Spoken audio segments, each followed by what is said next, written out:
अस्सलाम वालेकुम दोस्तों, क्रिकेट की ताज़ा तरीन अपडेट हासिल करने के लिए मेरे चैनल को सब्सक्राइब कर लें। 2 साल से फिटनेस टेस्ट हुआ ही नहीं। वसीम अकरम खिलाड़ियों की फिटनेस पर Barham. ICC cricket world cup में अफगानिस्तान से शिकस्त के बाद जहां शायकीन क्रिकेट उदास हैं, वहीं साबिक क्रिकेटर भी शदीद गम और गुस्से में मुब्तला हैं। ऐसे में स्विंग के सुल्तान वसीम अकरम ने खिलाड़ियों की फिटनेस पर गम और गुस्से का इजहार करते हुए मैनेजमेंट को आड़े हाथों ले लिया। निजी टीवी शो में गुफ्तगू करते हुए वसीम अकरम का कहना था कि शर्मिंदगी की बात है कि अफगानिस्तान 2 विकेटों के नुकसान पर 280 जैसा बड़ा स्कोर बना गया।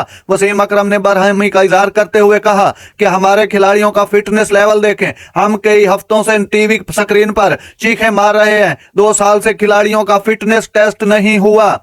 उन्होंने किसी भी क्रिकेटर का नाम लिए बगैर नाराजगी का इजहार करते हुए कहा, मैं अब क्या खिलाड़ियों के इनफरादी तौर पर नाम लूं जिनके इतने बड़े बड़े मुंह हो गए हैं। इन्हें देखकर लगता है जैसे रोजाना 8-8 किलो कड़ाई खाते हों, निहारी खाते हों। उन खिलाड़ियों का टेस्ट भी तो होना चाहिए था ना। साबिक कप्तान का कहना था कि प्रोफेशनली इन लड़कों को मुआवजा दिया जाता है, ये मुल्क के लिए खेलते हैं, इनके लिए कोई मयारी असूल तो होने चाहिए। वाज़ेह रहे, ऑस्ट्रेलिया से शिकस्त के बाद भी वसीम अकरम ने हारिस रऊफ की बॉलिंग पर भी तनकीद की थी। एक सवाल के जवाब में उन्होंने भरपूर तनकीद की थी। तो नाज़रीन, ऐसी जबरदस्त खबरें सुनने के लिए मेरे चैनल को सब्सक्राइब कर लें। अल्लाह हाफिज।